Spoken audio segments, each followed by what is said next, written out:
আমি তখন হাসতে হাসতে আল্লাহর কাছে ভীষণ সন্তুষ্টি নিয়ে পৌঁছতে চাই যে আমি একটা ন্যূনতম ওই জীবনটা লিড করতে পারলাম, যে আমি একটা ইনসাফের হাসি নিয়ে আমি আমার আল্লাহর কাছে পৌঁছতে চাই। সবাই যখন মৃত্যু ভয়ে ভীত, তখন হাসতে হাসতেই আল্লাহর কাছে পৌঁছাতে প্রস্তুত ছিলেন শরীফ উসমান বিন হাদি। ভাবতেন হয়তো কোনো অন্যায়ের বিরুদ্ধে লড়তে লড়তেই বুলেটে ঝাঁঝরা হবে তার বুক, হাসতে হাসতে ঢলে পড়বেন মৃত্যুর কোলে। কে জানতো সেই শহীদি মৃত্যুকেই আলিঙ্গন করে নেবেন অকুতোভয় এই বীর।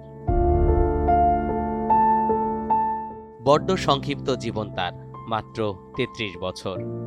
এত অল্প বয়সেই এত মানুষের ভালোবাসা, এত শুভাকাঙ্ক্ষী পাওয়া সম্ভব হয়েছে কেবল ইনসাফ আর অন্যায়ের বিরুদ্ধে অবস্থানের কারণে। ওসমান হাদির জন্ম ঝালকাঠি জেলার নলছিটি উপজেলার এক মুসলিম পরিবারে।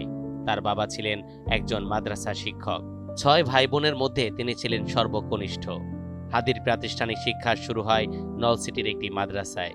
৩য় শ্রেণী পর্যন্ত সেখানে পড়াশোনা করার পর তিনি ঝালকাঠি NS কামিল মাদ্রাসায় ভর্তি হন এবং আলিম পরীক্ষা সম্পন্ন করেন।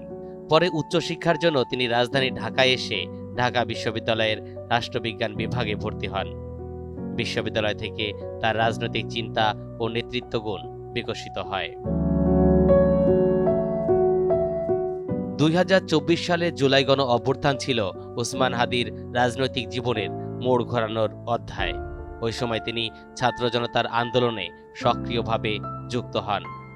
ঢাকার রামপুরা এলাকায় সমন্বয়কের দায়িত্ব পালন করেন। তরুণদের গঠিত করা মিছিল সমাবেশে বক্তব্য দেওয়া এবং রাষ্ট্র সংস্কারের দাবি তুলে দ্রুতই পরিচিত মুখ হয়ে ওঠেন।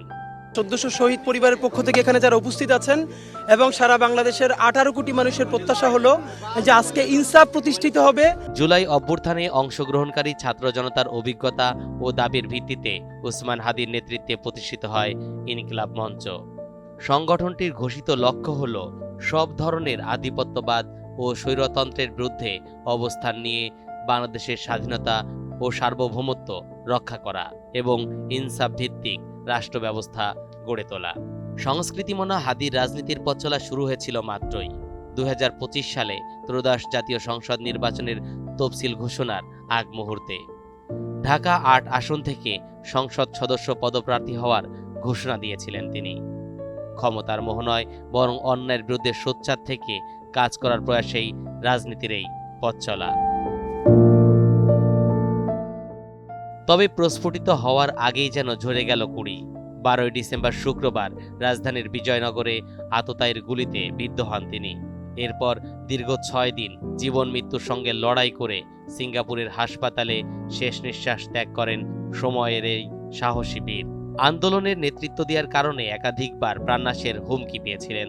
বিষয়টি শেয়ার করেছিলেন সামাজিক যোগাযোগ মাধ্যমে। তবে কখনোই মৃত্যু ভয়ে ভীত ছিলেন না এই বিপ্লবী।